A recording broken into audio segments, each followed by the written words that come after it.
Hello civilians, it's me, Pawn Ranger. So this is the last video diary, and in this I'm going to talk a little bit about my final tour date and also about what I learned from the tour overall and not just about CCE and what I'm looking forward to in the future. I'm sorry if I look weird or like sound weird. If I look weird, it's because I'm filming on a new phone. My old one screen just decided that it didn't work anymore. And if I sound weird, it's because I'm very sick right now. I maybe don't look it, but I took some Tylenol before this, so let's knock this one out. So Colossalcon East was the last tour date for the tour, and I am kind of at a loss for words for what to say. So technically, like, Anime Magic was supposed to be the last one, and then I would announce this as like a surprise, but that didn't really work out like that. But, you know, it's one of those things where, like, I was able to come back kind of near home ground and finish off the tour here. And I added this tour date because I thought that, like, I don't know, like, people were asking me to do one more on the East Coast, the Northeast, and you know what? If I can do it, I'll do it, man. I'll do it. For my set for this one, I chose two songs that were very important and why they were chosen. So the first one was Boogie Train 03 by Fujimoto Miki, and this was something that was highly requested by a lot of my fans. The first technically it's the second one, but the first highly requested song was Cold Case by Rezo, and they don't let people perform their songs live or cover their songs live. I'm not sure why, but I respect like whatever thing. I'm not sure if this is going to change, like, watches, like, I'm sitting here and they've changed their like fanworks thing on their website and I didn't notice. But listen, better safe than sorry. I respect that. But I really enjoy the song. I had a lot of fun doing it. I need to do more Mikiti songs.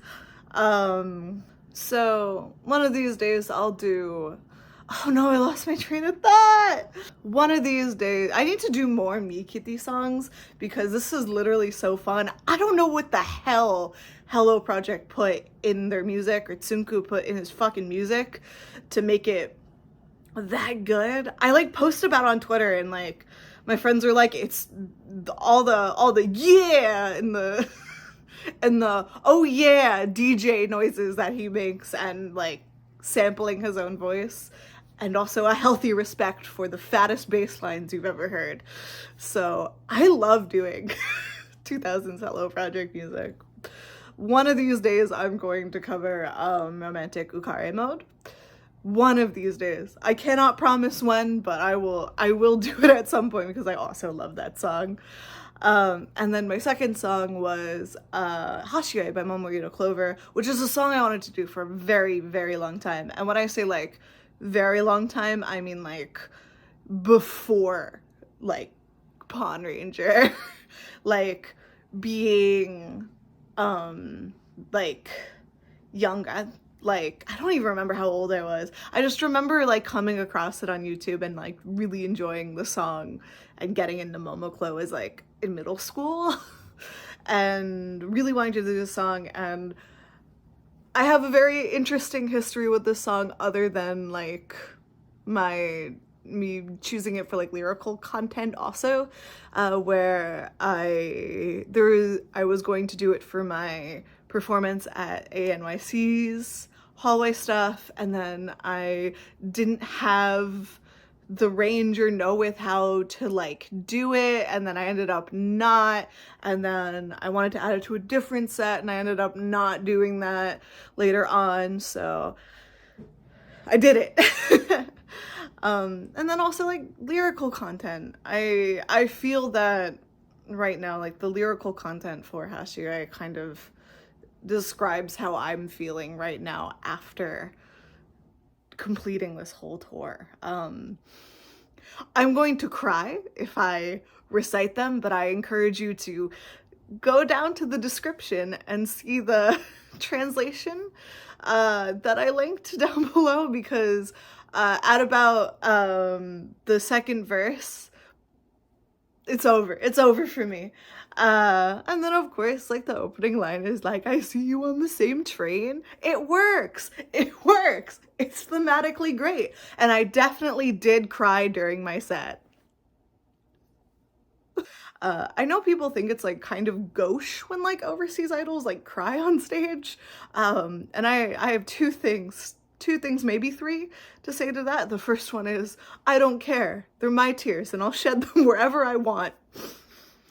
My second one is, I earned that cry. Like, I know you don't need to like earn like crying, but like, you know, I'm gonna be honest, this tour was probably the hardest project, the biggest project that I've ever taken on, and probably will take on for a very long time. And it was exhausting and it was fun and I learned a lot of things, and it's just like, you know, it's just a release of just everything. And my maybe third point is, did you look at the lyrical content in the description from the translation? You cry too if you're like me. If you're like me, and I know I am, you cry when Momo Clover gets sentimental, okay?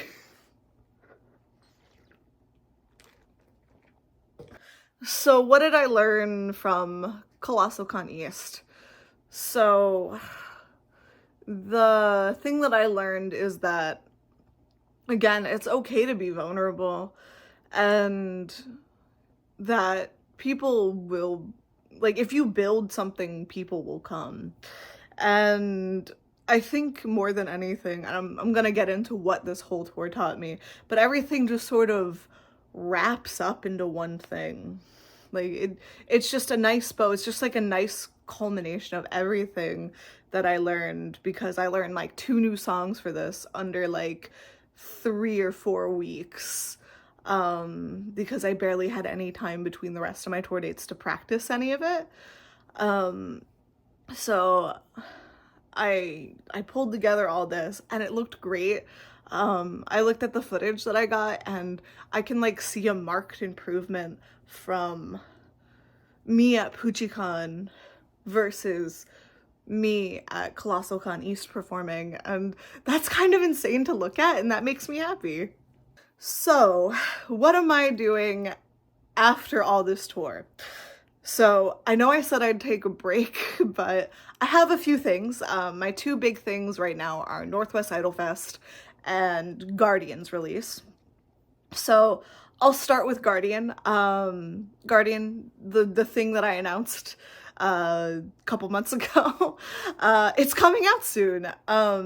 I originally wanted it to be done for NorthWest IdolFest, but I think I'm going to have to start being like cosmically okay with that not happening, because like the song is like done, it like exists, it has lyrics, it's been recorded, it's, you know, it can be performed at an event, but it's not finished in a way that like the A and B sides are just, they're not mixed yet, they're still in production with the mixers.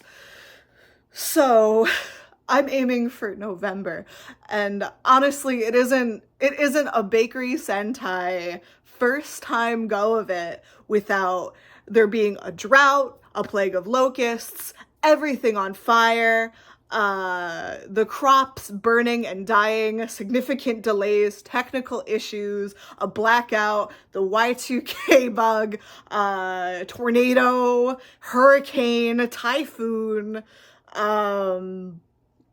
flooding, what other bad things can happen? stuff shrinking in the dryer. Like, if something doesn't go wrong, then it's not a, or stuff doesn't, not even go wrong, if stuff doesn't go as planned, it's not a bakery Sentai release. So I'm very excited to be releasing it, at least I hope by November. I'm putting it out into the universe. November, November, November, November, November. So next on my roster here is NorthWest IdolFest. So before I get into what I'm doing at NorthWest IdolFest, I want to thank everyone that like campaigned to try to get me into Northern Lights this year. I had a lot of people that like messaged me being like, I want to see you on there. I'm from Seattle. I'm a tokusatsu fan from Seattle, and I will only go to this convention if you get on the main stage. And like, one of you sponsored the convention. At least one of you sponsored the convention, like in my honor, and I'm like kind of emotional about that. Like, you guys are insane people. I love you. But even though I didn't get into Northern Lights next year, there's always, or rather this year, even though I didn't get into Northern Lights this year, there's always next year. And for those of you that were like, I want to see you on the main stage, guess what? I am on the main stage this year. So this year there's like 2 different stages for idol stuff. I'm not sure how much I can like talk about that, but basically like there's a smaller stage and then there's the main stage this year because there's so many idols that want to perform. And I made it onto the main stage on Friday night, so I'm part of like a set of performers. So I know I'm saying like the word main stage a lot for this, but I'll have the details here. So basically on Friday of the convention, I will be having a performance on the main stage. I've been working really hard. I'm kind of stressed because like there's so much stuff that I'm doing, and I'm like working really hard towards it because I want to make this the best it can be. And like, and I'm entering like a new era with like my original music, and then I'm having a new costume for this. Hopefully, you know, new costume, new stuff. I'm like building stuff with LEDs in it over there. I can't show you right now, but I'm pointing to my office. So like, you know, I'm I'm working really hard. But you know, it means a lot to me because like you guys like getting the word out and like being interested in seeing me helps me get to all these stages. Not only like NorthWest IdolFest, but also this entire tour. You guys throwing your weight behind me really helps because it shows people that like, oh, there's like that people do like this little orange guy, and that you guys are willing to like go and support me on stuff. And that's the biggest part of it, is that like it's starting to become a thing where like now like I can have my portfolio, I can show everyone like the things that I've done, but if you guys weren't there, then I wouldn't be as far as I am right now. So I really appreciate you guys, and I hope that I'll see you at NorthWest IdolFest this year. And if you seeing this video diary vlog thingy and hearing me announce that I am having like an event at NorthWest IdolFest makes you want to buy a ticket, tell them who sent you, tell them that you're coming to see me, tell them that you're a fan of my work, because it really helps. Let everyone know that you're a fan of this guy. It's not cringe. It's a little cringe. It's a little cringe, but it's okay. There's no such thing as cringe. Cringe culture is dead. Tell them that you love me. So, the last segment of this, and I might put a content warning up, because, you know, it's the good and bads of touring, and I might make a full video about, like, how I did the tour, and, like, how I budgeted for it. But, you know, there's a lot of things that I've learned on the tour that's like, you know, kind of school of hard knocks type thing that's a little rougher to hear. So I had simultaneously like a really fun time on tour, and I learned a lot about myself, and I improved, and I made a lot of friends. And then on the other side, like, I also learned things like the hard way. And it's like I there it was a very exhausting and like tiring experience. Like, it was an exhaust like, I don't know, it's one of those things where it's like, on one hand, it there was a lot of things that sucked about being on the road and like interacting with people and not having enough time to process bad things when they happen, and just having to roll with the punches and just not think about stuff. And then on the other hand, I I learned a shit ton, and I had a great time, and I don't think I'll ever regret going on tour. Um so it's like, you know, and there were, for most of my travels, basically it was, I would get on a plane at 6 in the morning out of the nearby airport and go to wherever my destination was. Probably be traveling for between 4 or 5 to 8 hours. That's including me like getting to the airport and leaving the airport and having layover times and stuff like that. So I'd spend like whole days traveling, and then I'd go to this event and I'd work all weekend, and I'd work myself to the bone, and then I'd travel the entire day on Monday, get home super late, and then have 2 days to like wash all of my clothes and my costume and try to rest and try to get what things needed to be done in the interim, and then get up again at 6 a.m. and then spend the whole day get up again at 6 a.m. on Thursday before an event, spend the whole day traveling, and then only to just do it all over again every week. So like, it's one of those so that doesn't leave a lot of time for self-care and making sure that your brain is okay. And there are some things that I experienced like while on tour that weren't great. Like, I know I said in the Techo video that a lot of bullshit that happens within the idol community, and sometimes I feel weird being like, there's awful things that happen in the idol community, because that tends to be the thing that people bring up the most in regards to the overseas idol community. And when in reality, it's a way more nuanced and like minimal thing. Like, on a day-to-day basis with me doing like my work and doing content and like going to events and posting stuff online and filming all these videos and stuff, it's like I don't come across people sucking, like, but it tends to be the thing that people want to talk about the most, because, you know, human brain and focusing on negative things and stuff like that. So it's like I had some experiences while on tour that weren't great. And I know in my Techo video I said that a lot of things happen online and they stay online, but sometimes they don't. Sometimes people are just mean. Sometimes people are just unkind. And sometimes they're unkind in person.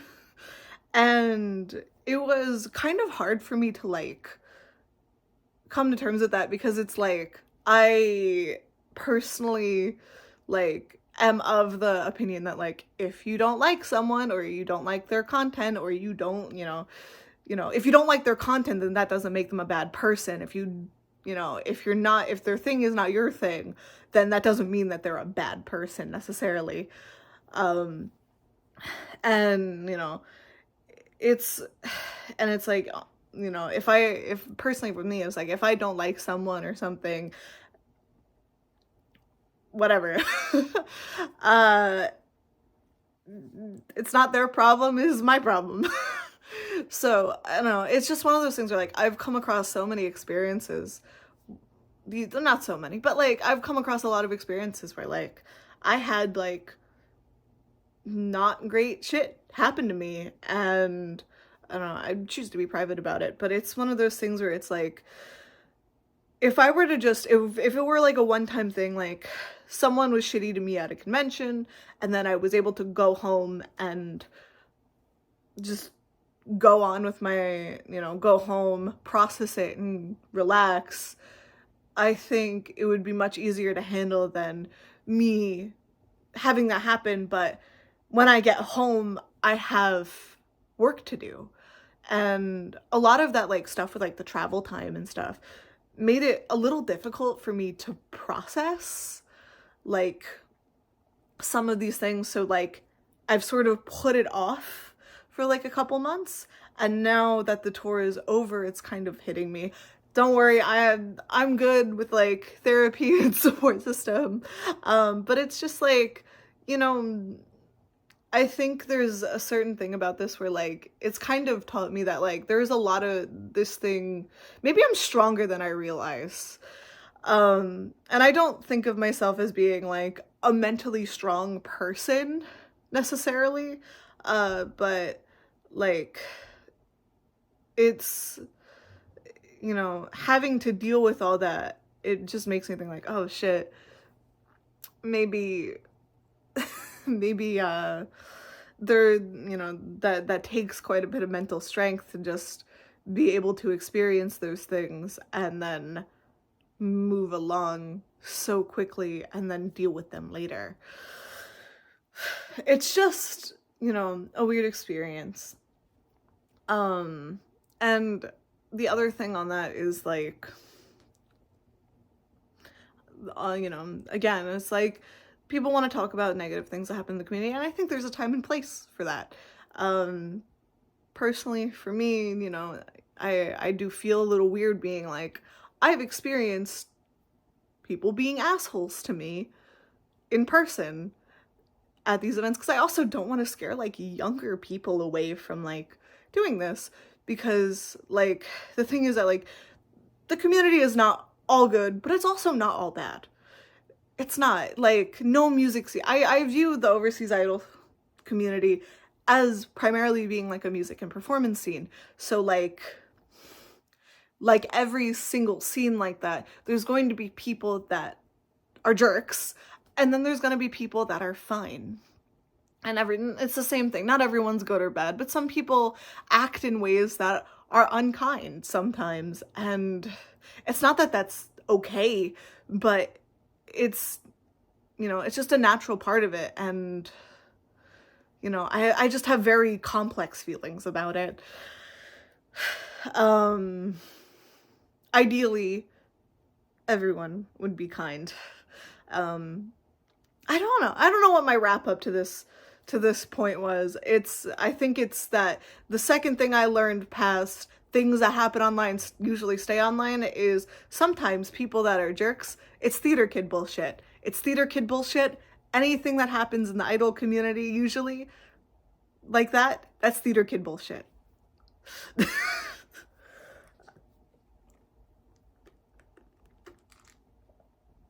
So, what else did I learn on tour? I learned that I am an insane person for doing this. So, I thought that not insane positive, I thought that, like, this was something that had been done before by someone, like, and I'm sure it has, but, like, as I was going through this and talking about the tour and, like, talking about stuff with, like, friends within the community that have been here way longer than me, excuse me, I would talk with, like, friends that have been involved in the community for a very long time, and they've told me basically, like, yeah, no one else has kind of done this before, at least not as extensively as you have, and I am sort of like, there's absolutely no way that I am, like, the first person to do a coast-to-coast tour. This community is old as shit. It's like, I mean, it's not old, but it's at least 20 years old, right? I mean, even older than that. It's, you know, the name Overseas Idol or International Idol is relatively new as far as I understand. But like, there were people doing idol activities in the US, like J-pop idol activities in the US before the term Overseas Idol existed. So like, I'm surprised that no one's ever attempted it, because I have friends that are in like punk bands and stuff, and they do crazy shit like that all the time. So, you know, I honestly think that like anybody with provided with like the time and resources to do the tour can do it. If you're an insane person like me and you have some money and the mental wherewithal to be exhausted and traveling 5 out of 7 days of the week, and on the road and pushing yourself really hard, I think anyone can do this. If you have no brain cells, if you're orange and have no brain cells, orange isn't a prerequisite. The brain cells are. You know, it's you can do this. You can do this. Anybody can do this, provided they have the time and money and insanity. And you know, it's just weird to think that if it is true that I am the first person to do this type of coast-to-coast extensive tour, oh my god, if that's true, am I a legend? Probably not. But it's like, is that true? If that's true, then what's the implications? And what's the impact that I just made for the community? And I probably won't know that, and no one will know that until years down the line. But I'm like thinking like, did I make, if I actually made community history, then like, what does that mean? And I feel like that's so like, I feel like that's arrogant to say, but it's like, if it is true that I am the first person to do this, then what does that mean? What does that imply? Where is that going to push the community to? If what my friends are like, yeah, you just raised the bar and no one else has done this, what does that mean for everybody else? Like, I think that anybody could do this if they really wanted to. And I think, honestly, something more manageable like a regional tour is probably gonna be way easier than this. So I think maybe I'd be interested in seeing other idols attempt to tour in the coming years. I'll probably like maybe I should make that video about it. I just don't know how to explain this other than like, I knew how much flights were, and I can book a hotel room on my own because I'm over a certain age. I think it's over 21 or 23 that a lot of like hotel rooms make you be.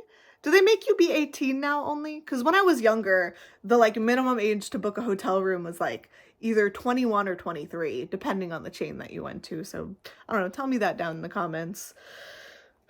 And what's my other thoughts on this tour before I wrap this up?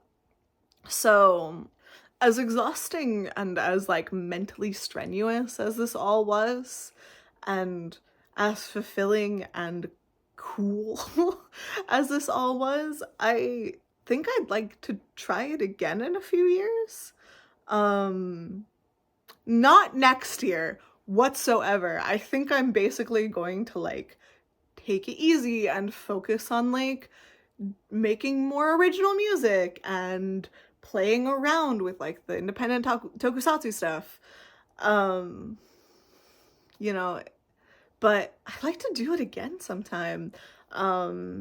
Maybe if I like keep building people, like keep building my like fan base, if there's more of you exist, and I think maybe I could do it much bigger and much better.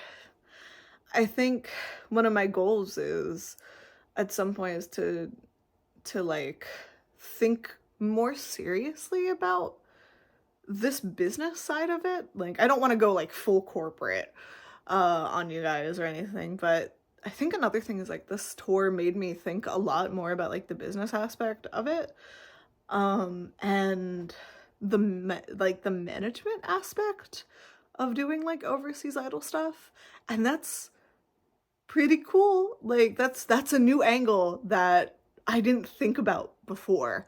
So I'm learning all things all the time, baby. So to wrap this all up, thank you everyone that came out to my tour dates. If you found me because of this tour, please let me know, because I met so many cool people. I've made so many new friends that I can't wait to see again at NorthWest IdolFest. And I like can't wait to see everybody again. And I'm kind of I'm getting emotional about it now.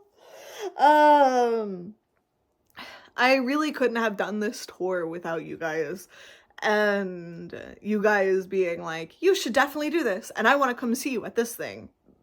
And also all of the people in the idol community that run events fully believing in the work that I'm doing and fully believing in the tour, and me, being like, I will give you a spot. Shout out to Jenny Bond for getting me 3 of those tour dates. Jesus Christ. I owe you my life. Jenny, if you're watching this, I owe you my firstborn, and also maybe like dinner at some point. Hold me to it. Hold me to it. So, and despite everything bad that's happened and all the hard stuff about it, I fully believe that the core of Overseas Idols is love and passion, not only for what we do, but love for one another and passion about like music and performing. And I think that's what it's all about. Is listen, what it's all about is love, man. At the end of the day, love. I know that's a very tokusatsu protagonist thing to say, but it really is just all about love. And I think that that's the most wonderful thing about the Overseas Idol community. So again, thank you guys for this tour. I'll see everybody again at NorthWest IdolFest.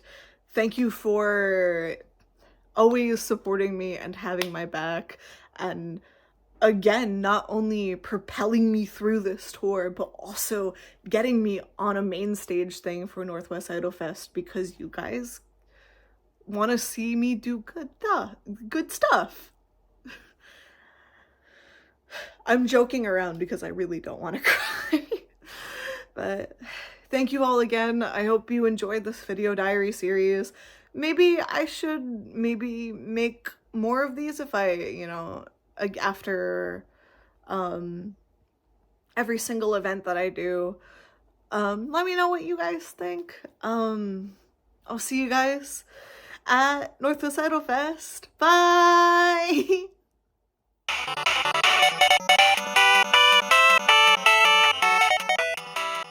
この番組はご覧のスポンサーの提供でお送りします。